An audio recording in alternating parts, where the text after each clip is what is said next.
Happy Wednesday. I hope you all had a very fun time filing your taxes if you're someone who owes in and didn't already file to get that refund.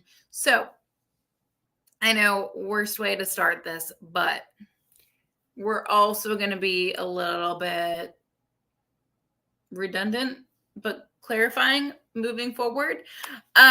So what we're talking about is something we've touched on before, and that is the change in agent commission due to the NAR lawsuit. So I know super exciting stuff here, but I really want to clarify this because it is so important for buyers and sellers, and yes, agents too. So as you know, all commission is negotiable. And historically, buyer agent commission has been paid out of, depending on how you look at it, technicalities, either the seller or the listing agent.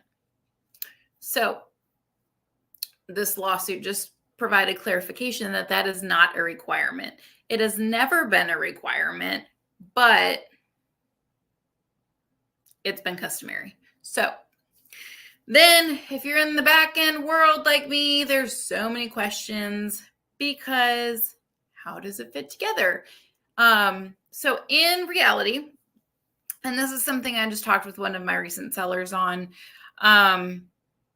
in reality, as far as I'm concerned, my business is not changing. This does not mean it might not for other agents or other clients of other agents. But my position will always be that it makes more sense to go ahead and offer the commission. For me, the percent I charge is the percent I charge. And if I'm not splitting it with a buyer's agent to entice them to bring buyers and be able to bring buyers who don't have that money to contribute out of pocket, then it's going to cost me a whole lot more in advertising to only market to the people who have the money for it and are willing to pay it. So it's a wash across the board for my sellers. And generally they see the advantage of making the home available to more people who could be really, really strong borrowers, but just don't have the cash to do their down payment, their closing costs, and their buyer's agent commission. I mean, we're talking $30,000, $40,000 on a $200,000 house. It's just most people don't have that. So then, because now it's just no longer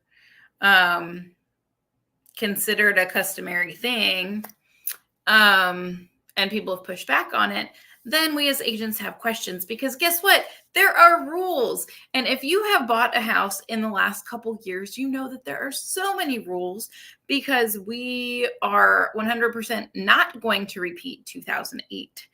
At least in my market, we are still trending on about a 4.1% appreciation year over year. Market is not crashing here. Nothing bad happening. But part of that is because lending is a pain in the butt. These people that tell you buying a home is so smooth, so easy. We make it such a fun time. Honestly, they're full of it. We make it as easy as possible, but the process is still going to suck. So full transparency, not a walk in the park, but that's important. The reason they do that is to ensure that the people buying the homes can afford the homes. And you're not just saying you make $200,000 when you make 50. And so that helps to reduce the number of foreclosures and ensure a steady market. Now with this comes in all of these rules, right? So there are maximum amounts that a seller can contribute towards a buyer's costs. So, for example, I've had a lot of people who will do an FHA or a USDA, or maybe if it's Tennessee specific, or like an FHA with DPA, which is down payment assistance. So you're going to have your FHA loan, which has a 3.5% down. But if you don't have that 3.5% down and you qualify, there are programs that'll come alongside that.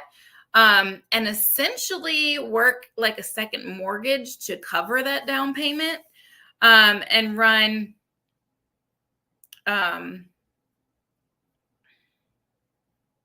concurrently, I think is the word I'm looking for. Brain fart, apologies. But run alongside that mortgage. So you're just paying your one payment. You don't see the difference until that one drops off. And then hooray, your payment's cheaper. So people who do that often are doing that because they don't have the cash, right? And so then we're asking for the seller for closing costs as well. We might offer a little bit above listing price to compensate so that we're not bringing a really low ball offer for the net to the seller. So then in all of these commission talks, my first question is, okay, that's cool because we can just roll it in, but is that going to count towards my buyer's max allowable seller concessions? Because sometimes they're more than what we can ask for to begin with. On a conventional, usually it's 3%. On FHA, usually it's 6%. On investments, it's only 2%. So if we're looking at asking for closing costs and buyer's agent, there is no way we're going to get that all, and it be allowed, right? So a lot of us have been asking how this is going to work. Is lending catching up with the conversations we're having on the agent side, on the consumer side? And how is all of this going to fit together so that people can still buy and that seller can still get multiple offers because people can still buy, right? So really exciting. I've had a number of lender friends shoot it to me directly because y'all are awesome. And you know, I want to know everything all the time. So I'm just going to read you guys from this article that I found that essentially the same thing all the lenders sent me. It states that Fannie Mae and Freddie Mac, which is behind all of the FHA and conventional loans, announced that they will not count buyer's agent commissions as part of their allowable interested party contributions. They noted that this is technically not a change to their guidelines. In their guidelines, it already states that fees or costs customarily paid by the property seller according to local convention are not subject to these financing concessions limits. So they're just clarifying that because it has historically been customary, they don't care about the change. It's still being considered historically customary and it's not going to be included. So buyers, if you don't have the cash for your buyer's agent commission, it does not mean that you can't have representation. It just means that it's going to be negotiated in if there's not an offer of commission.